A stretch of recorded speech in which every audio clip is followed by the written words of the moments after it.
With a big screen, a solid camera, and long battery life, the Galaxy S21 FE has just about everything you'd want in a phone. And it's only $700.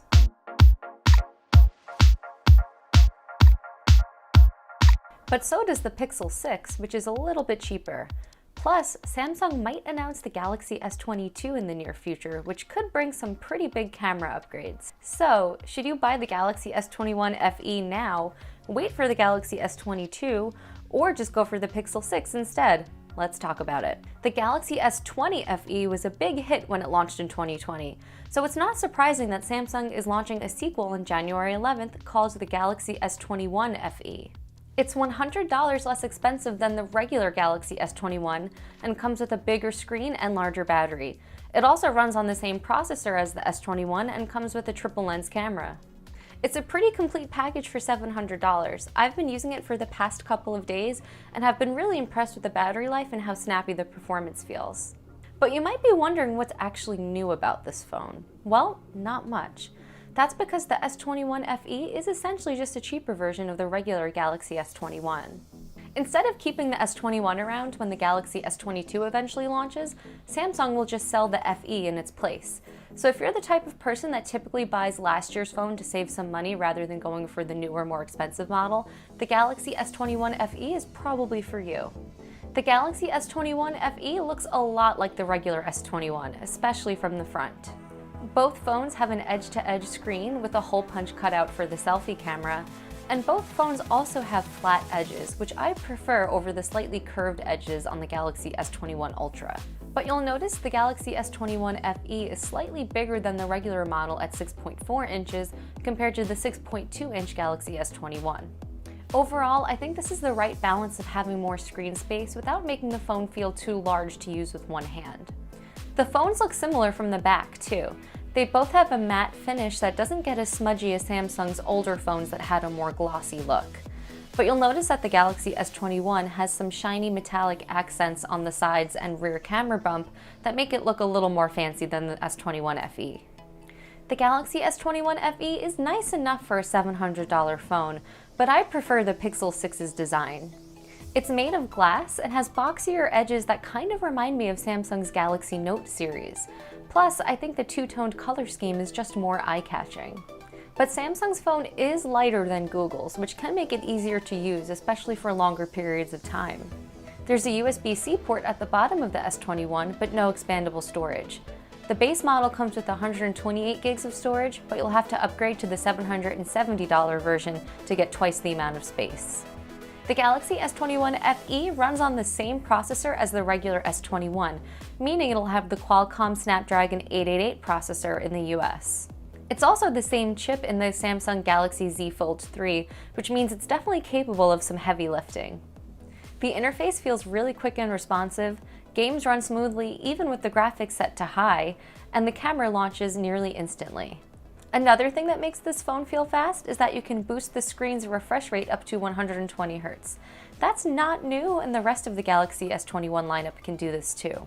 But this used to be an option that was only available in more expensive phones, so it's nice to see it on a more affordable device. Apple, for example, only includes higher refresh rates on the iPhone 13 Pro and Pro Max, not the regular iPhone 13.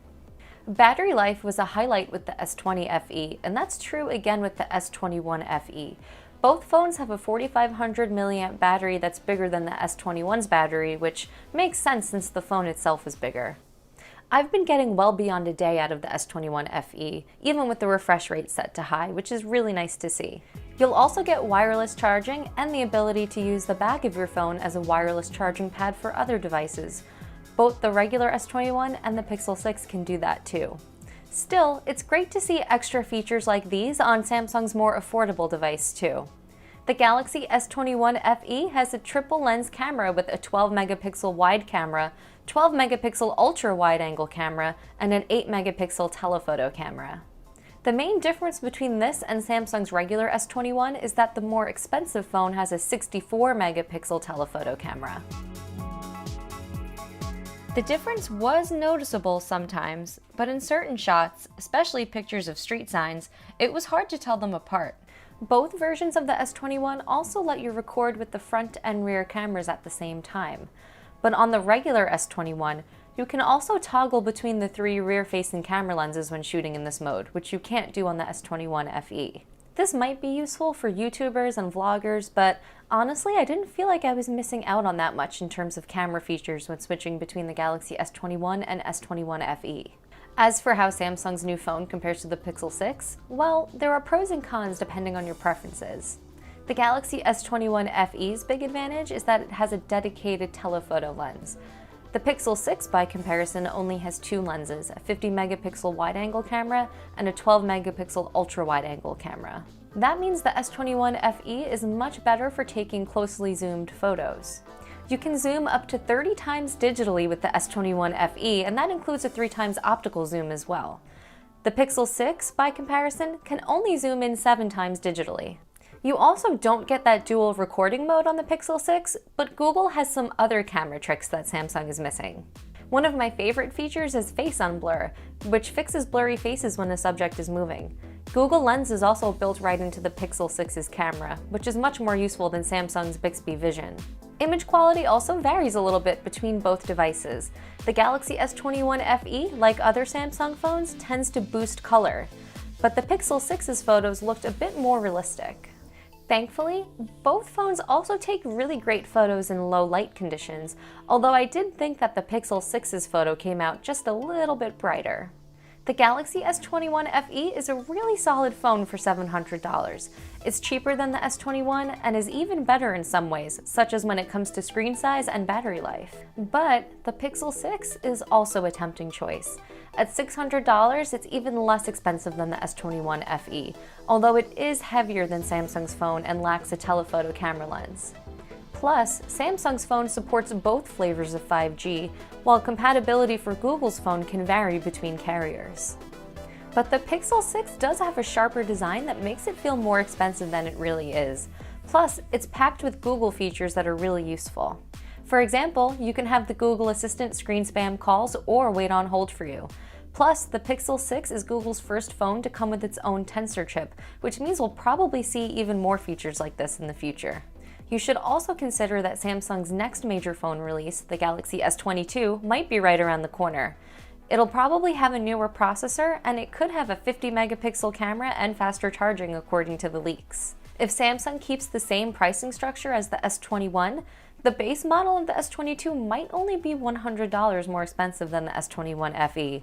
So in other words, you should probably wait until the S22 is announced before making any big decisions. If you're interested in learning more about the S21 FE, check out the links in the description below. So what do you think? Are you going to buy the S21 FE, wait for the S22, or skip both and just get the Pixel 6? Let us know in the comments below. Thanks for watching, and I'll see you next time.